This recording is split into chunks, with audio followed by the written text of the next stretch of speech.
మీరు చూస్తున్నారు అక్కడ కేవలం ఇప్పుడు వినిపించేది స్వామియే శరణమయ్యప్ప అంటూ ఈ శరణ ఘోష మాత్రమే మీరు వినొచ్చు. అదిగో అవే ఆ 18 మెట్లు. ఆ 18 మెట్లు ఎక్కాలి, స్వామిని దర్శించుకోవాలి. ఈ మండలం రోజులు ఈ మండలం మేము చేసుకున్న దీక్షను పూర్తి చేసుకోవాలి. ఈరోజు మకర జ్యోతిని దర్శించుకోవాలి.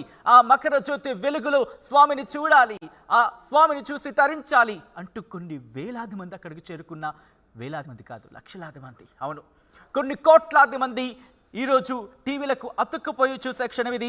6:47. ఎస్, ఇప్పుడే ఈ క్షణమే మరికొద్ది క్షణాల్లోనే మకర జ్యోతి దర్శనం జరగబోతోంది.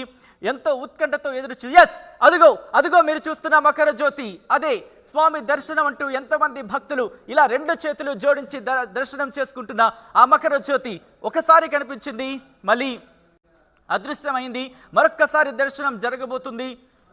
ఇలా మూడు సార్లు మకర జ్యోతి దర్శనం జరుగుతుంది. మొదటిసారి ఆ దర్శనం చూశారు, మరొక్కసారి అలా 2-3 సార్లు ఒక్కసారి మీరు చూడొచ్చు. అక్కడంతా ఒక్కసారి వెళ్ళిపోయి మకర జ్యోతిని దర్శించుకోవాలి అంటూ కూడా వాళ్ళు ఆ విజువల్స్ మీరు చూస్తున్నారు. పూజారులు ఆ పూజా క్రతువుని కొనసాగిస్తున్నారు.